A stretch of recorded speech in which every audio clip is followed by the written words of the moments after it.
we will discuss about what is light emitting diode. Okay, so a light emitting diode is an optical semiconductor device that emits the light when voltage is applied. In other words, LED is an optical semiconductor device that converts an electrical energy into light energy. So here, if you observe the name itself, it is given as LED. That is nothing but light emitting diode. It will emit the light. Okay. So here it is a PN junction, but it will emit the light. Okay. That's why it is called as what, light emitting diode, or it is also called as also called as light emitting diode, or we can say that why it is called as light emitting diode. It will convert the electrical energy into light energy. Okay. When a light emitting diode is in forward bias, we'll see one by one how we can construct the light emitting diode and what is the working uh, of light emitting diode, and what is the symbol, and what are the different types of LEDs we have, and what are the applications of LEDs. All those things we are going to discuss now. Okay. So when a lighting emitting diode is forward biased, free electrons in the conduction band recombine with the holes in the valency band and releases energy in the form of light. Okay. So already we have seen a PN junction diode is in a forward bias. What happened? There is a crossing of holes from P type to N type and N type to P type will takes place. Okay. At junction there will be a recombination also takes place. That is holes and electrons.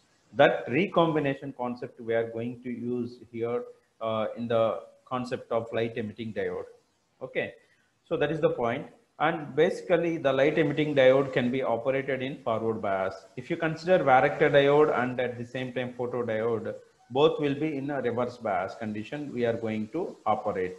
Okay. We have general PN junction diode. Any PN junction diode, we have two, that is two types of biasing technique, that is forward bias and reverse bias. So out of that, the light emitting diode, we are going to operate in a forward bias condition, and remaining thing what we are going to discuss, that is varactor diode and at the same time photodiode, are operated in reverse bias direction. Okay, reverse bias condition. So that's why here, when the light emitting diode is forward bias, free electrons in the conduction band recombine with the holes in the valency band. Okay, so why it is mentioning here free electrons in the conduction band? That means here you are using P and N type. So if N type material is there, that is free electrons will be present more in the conduction band, and at the same time holes will be present in the valency band of P type. Okay, so here how this light emitting diode will exhibits the light or produce the light is nothing but whenever the holes and electrons are recombined, at that point some energy will be uh, comes out. That energy will be released is nothing but in the form of light. Okay, so here that is the point and the basic point we have to know about the light emitting diode. Next one is the process of emitting light in the response to the strong electric field or flow of electric current is called electroluminescence. Luminescence. Okay, the process of emitting light for applying or for a strong electric field or the flow of electric current is called as electric luminance. Okay, like normal PN junction diode, LED also operates only in the forward bias condition. Okay, that is very, very important. In the reverse bias condition, we cannot operate our light emitting diode. Okay, so that is the point. Like the normal PN junction diode, LED also operates in a forward bias condition. Okay, you can observe here the symbol, LED symbol. If you remember the previous classes, that is PN junction diode symbol is like this only. But what is the difference between this PN junction symbol, diode symbol, and LED light emitting diode is nothing but the arrow marks is given upwards. That is it indicates the releasing of the light from the diode. Okay, here this one P side is anode and N side is cathode for a PN junction. Similarly, here for LED also the same symbol we are going to use, except we are adding some arrow marks that is coming out of that PN junction diode. Okay, that represents the emission of the light. Okay, when it is operated in forward bias. So here we have the symbol of light emitting diode. The symbol of light emitting diode is similar to the normal PN junction diode, except that it contains arrows pointing away from the diode. Arrows pointing away from the diode, those indicates that the light will be emitted from the diode. Okay, so that is the point. This is the introduction of a light emitting diode. Okay, so now we'll go with how the LED will be constructed and what are the different layers we have in this LED construction. So the LED construction is similar to the PN junction diode, but another one is nothing but we are going to consider in the layers of that is nothing but the depletion region. Already the PN junction diode will consist that. The construction of LED is similar to the normal PN junction diode, except that gallium, phosphorus, and arsenic materials are used to construct instead of the silicon or germanium material. This is very, very important. Depending on the composition of the material, what we are going to use to construct a LED, so the color also will be different. Okay. Right, we'll see what is the color if you combine different materials. We are going to see in the next slides. Okay, so what is the difference between the PN junction construction and at the same time LED construction? Here in PN junction construction, we are going to use the material a silicon or germanium to construct a diode, but in LED light emitting diode, it is not the case. Okay. Okay, the construction of LED is similar to the normal PN junction diode, except that gallium, phosphorus, and arsenic materials are used instead of what? Silicon and germanium. We are going to use here what? Gallium, phosphorus, and arsenic materials. Okay. So here I have given one diagram. You can observe here. So this one is P-type material and this one is N-type material. In between that, we are going to have the depletion region, and from that depletion region, you can observe the photons. That is, generally the light energy can be measured in terms of photons. So you can observe these light energy symbols we have. So here free electrons is indicated with this color, that is like gold. And next one is hole will be white color, and photon will be blue. So this photon is nothing but in the operation of light emitting diode in the forward bias condition, there is a emission of light. That emission of light is in the form of photons, that is indicated here with these lines. Okay, if you remember this, if you observe this diagram, we can resemble that diagram with this symbol. We can compare. If you compare with the P and N-type materials is formed as PN junction, and the arrow mark still indicates the blue light. That blue light, blue symbol indicates what here? Photons, that is light.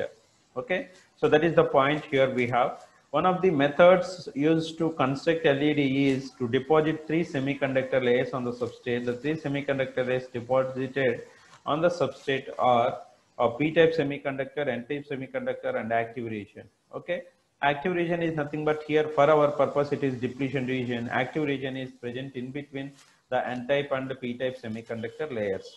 Okay, so next, what are the layers of LED? Any layers, what we consider here is nothing but the layers of LED. So a P-type material will be there, N-type material will be there. In between, that is depletion region is there. The construction also will do the same thing. What we have seen at these 2 points and this diagram. Okay, you can observe here emitter light is given, and here substrate is given. Okay, so on the substrate, if you consider a substrate, on the substrate we are going to form these LEDs. Okay, a lighting emitting diode consists of 3 layers basically: P-type semiconductor, N-type semiconductor, and depletion layer. The P-type semiconductor and N-type semiconductors are separated by the depletion region or depletion layer. So that's what we have observed from this diagram. Okay, P-type, N-type, in this one active region is there. That active region here we will consider is depletion layer or depletion region. Okay, so this is the basic construction of light emitting diode. Okay, here I have given the introduction and the symbol, and here I have given the basic construction of an LED, right? And what are the different layers that will consist, right? So that is what about light emitting diode. Now we will go with working of light emitting diode, how it will works. Okay. So what I told in the first point, light emitting diode works only in the forward bias condition. So the working of this light emitting diode is very easy to explain or to understand. Okay, I will show how these diagram clearly represent how this PN junction diode can be, that is sorry, LED can be operate. So here, if you operate a forward bias LED, if you connect in a forward bias condition, so the construction consists of what? P-type and N-type materials. Here, P-type and N-type materials. So in the P-type, the majority carriers are what? Holes, and minority carriers are electrons. And at the same time, in N-type, the majority carriers are electrons, or we can also call as free electrons. Okay, so these are the free electrons, and these are the free holes. That is holes. Okay, so in between we have the depletion region. If you operated in forward bias, generally what happened for a forward bias diode, PN junction diode, what happened? So the holes were, because of repulsive forces of positive with holes that are present in P-type, the holes will move from P-type to N-type, and the electrons will move from N-type to P-type. That's what in normal PN junction diode in the forward bias condition. So that's what happening. Okay, but if here we have to consider another condition, that is nothing but the recombination. Okay, so the recombination, suppose here if you observe, the holes are here, P-type semiconductor, majority carriers and the electrons. These holes are moving from this point to this point, and electrons are moving from this point to this point, that is N-type to P-type. So at a particular point, what happened? There is a recombination, that is hole and electron will recombine. Okay, when those holes and electrons will recombine, some energy will be released. That energy will be in terms of what? In terms of light. Okay, then what is the reason behind that? Directly they can you can observe here, sir, this is holes and this is electron, they are moving and they can recombine at that point. Then what is the need of generating that energy? You can ask the question, but here the point is the holes will be present in valency band and the electrons will consist of in a conduction band. Okay, so the electron energy is more as compared to the valency band hole. That's why if suppose if I have in the conduction band, if you can observe here, electron is there, and in the valency band the hole will be there. Okay, the hole will be there. So whenever if an electron is present at this point, it moves to the conduction band, means it requires more amount of energy, right? But here it is not the case. The electron is jumping from or moving from conduction band of higher energy level to the valency band. Okay, so suppose I want to climb a rock. Suppose I want to climb a rock. So I have to go from down to higher point. Okay, it has some height. So I require more amount of energy. But if I want to jump from higher point to higher height to the onto the earth, what I require less amount of energy to jump. Okay, to climb I require more amount of energy, but to step down or to jump I require less amount of energy. So that point you can apply here while the electron that is present in the conduction band, it can be jump into the valency band and recombine with the holes. Okay, at this point it is jumping from higher position, so it has already some energy. That energy will be released by the electron while recombining. Okay, while recombine with the valence band. That's what the point you can observe here. Clearly you can observe the diagram very clearly. In the exam also you have to draw like this. It's very easy to understand for the examiner who are correcting your papers. Okay, so therefore here you can observe that is the process that is taking place, how this light emitting diode will emit the light. So here we have what? So these holes will move towards the N side, and electrons will move from N side to P side. At a particular point, they are recombining. You can observe these circles. At this point across the junction, the holes and electrons are combining. Because of that recombination of holes and electrons, some protons will be, some light will be emitted in the form of photons. So here emitted photons or emitted light you can observe. Okay, so here n-type material, free electrons jumping from conduction band to valency band to recombine with the holes. I already told that in the higher position, that is in the conduction band, the electrons will be there. So they will jump from conduction band to the valency band to recombine with the holes. Okay. So at that point of time, while recombine with the holes, there will be some light will be generated. Okay. Emitted photons or emitted light. So these electrons will jump from conduction band and get into the valency band, and they will recombine and they will release some energy. That energy in nothing but light energy. Okay, so this is the how the light emitting diode will work, or LED will work. Okay, so here you can observe this statement will gives the clarity to you. When free electrons reach the junction or depletion region, some of the free electrons recombines with the holes in the positive ions. We know that the positive have less number of electrons than protons. Okay, therefore they are ready to accept the electrons.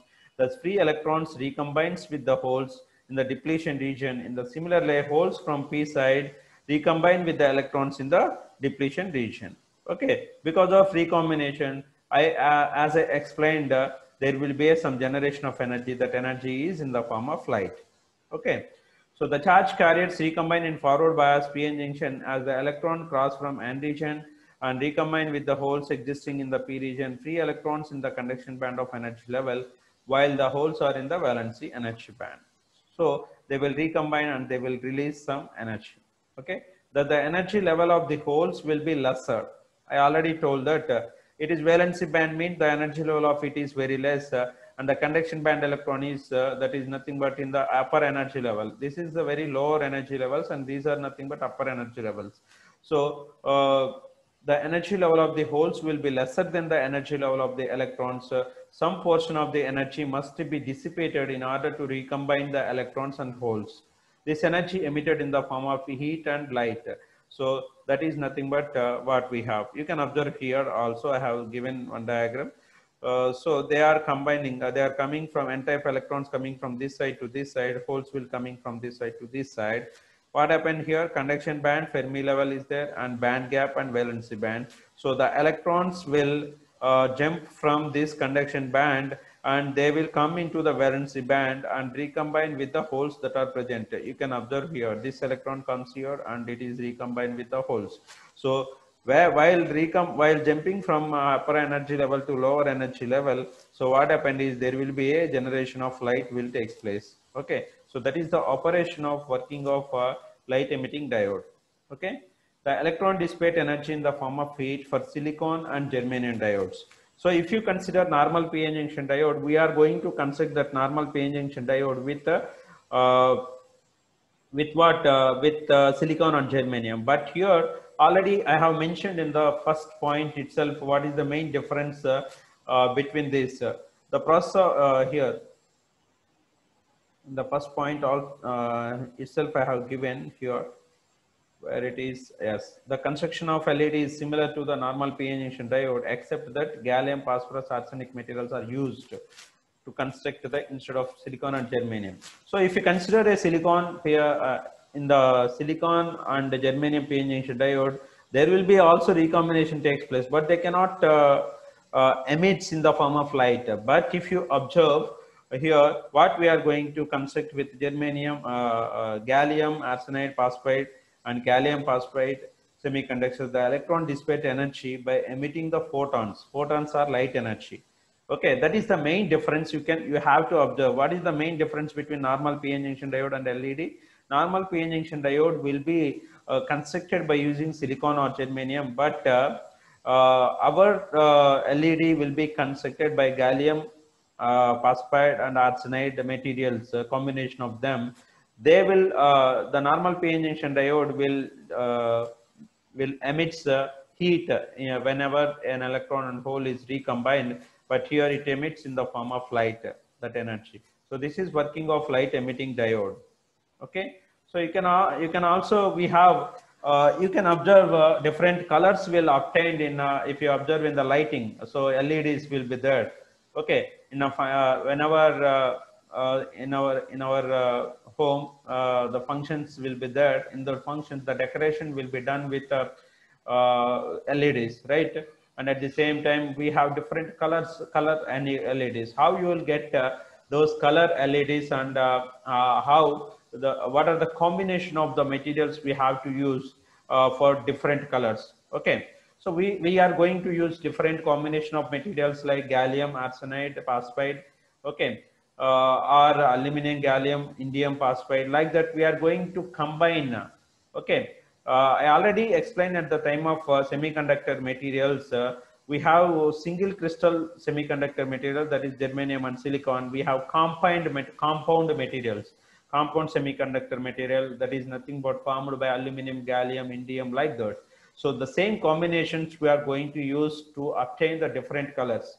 Okay, to obtain the different colors, we are going to use the same combinations. You can observe here how the colors will be obtained, for which composition of materials we are going to use for the different colors. The materials used, you can observe here in this one, the material used in the semiconducting element of LED determine its colors. I already told that the two main types of LEDs presently used for lighting the system, lightning system, are aluminum, gallium, indium phosphide. Okay, these two are going to use in our lighting systems outside of if any function is there. Okay, so there you can observe any different colors of lights, that is green, blue, red, all those things we can observe. So out of that, the best combinations we are going to use in lighting systems are aluminum, gallium, indium phosphide. You can observe here aluminum, gallium, indium phosphide, sometimes rearranged as aluminum, indium, gallium phosphide. Li is for red, orange, and yellow LEDs. So if you want to produce red, orange, yellow LEDs, we are going to use these combinations. You can also shuffle that materials. So indium gallium nitride alloy of green, blue, and white LEDs. Indium, gallium, and nitride. Okay, these are used for what? Green, blue, and white LEDs. These are very, very important at the in the competitive exams also. They can give the direct combinations. So I want red color. So which type of combination I want? I have to use aluminum, gallium, indium phosphide. If I want blue, or which type of color I require, which type of combination I require? Indium, gallium, nitride. Okay, like that we have combinations. We have, and their wavelengths also is given. So gallium arsenide, that is infrared. Okay, so gallium arsenide phosphide, that will gives red color. Okay, gallium arsenide phosphide. Okay, like this we have different combination of colors we can produce by combining the different materials. Okay, other are by forming the compound materials. Okay, so that is what we have. Next we can also buy. This is not that much of important. Similarly, what we will connect the PN junction diode, we can also bias the LED, and the safe forward voltage ratings for most LEDs is 1 volts to 3 volts. We can apply 1 volts to 3 volts, and forward current ratings are 200 milliamperes to 100 milliamperes. Okay. So that is what the point. Already we have discussed the forward bias conditions. So, and here I have mentioned that 1 volt to 3 volt forward bias, if you apply, you can get 200 milliamperes to 100 milliamperes. At that point only, they are going to work properly. Okay. So that is what the biasing of LED. And if you observe the characteristics, so as the So the light is taken on y-axis, and at the same time the current is taken in on forward current is taken on x-axis. If you take that, so the curve will be like this. Okay, the amount of output light emitted by the LED is directly proportional to the amount of forward current flowing through the LED. More of the forward current, the greater is the emitted output light. The graph is forward current versus output light is shown here. Okay, so that is nothing but the forward current increases, automatically the light will be increases. Okay, the light emitted from the LED will be increases. Okay, so that is about LED. You can observe here the diagram of LED, how it will appears in the outside. That emitted light beams. Okay, so this is LED, and from that one the light will be emitted. Okay, so this is nothing but terminals. If you go to the lab, there you can observe LEDs. That LED consists of these terminals. Okay, we have. So these are the symbols and current flow, conventional current flow, how it is from anode to cathode. And in the lab, how you can observe that LED, that is light emitting diode, and its characteristics. That is, if you draw the LED characteristics like PN junction diode characteristics, forward bias voltage with the current. So it seems like the same graph what we observed for normal PN junction diode. And if you observe different diodes, we can form by using the different combinations, gallium arsenide, phosphide, like that, for different colors. So you can observe how the forward voltage will be present for different colors of LED. Okay, so this is nothing but what we have, the VI characteristics of LED. Okay, so VI characteristics, this one indicates what it is the characteristics between forward current and light. Okay, light emission. Okay, so we have some applications, that is, those are applications are many applications we have for LED, that is sensor applications, mobile applications, next sign applications, LED signals, illuminations, indicators. These are all the applications. Individually, I have mentioned here sensor applications. Sensor applications means in medical instrumentations, barcode readers, color and money sensors. Like this, we have different applications. Okay. So next, mobile application, in mobile phone and PDA, pulse and digital applications, digital camera on laptops, general black lighting. Like this, in mobile applications we have. Okay, so sign applications, full color video, monochrome message boards, and traffic and vehicle monitoring systems. In these ones, we are going to use LEDs. These are the applications what we have. Signal applications means traffic light, railway, aviation. Aviation means aeroplane, like the tower lights, runway lights, and emergency policy vehicle lighting. Like this, we have different applications of LEDs will be there. So it is very, very important for us. So here you can observe the different uh, types of LEDs I have shown here in this diagram. Okay, so these are all applications of LEDs.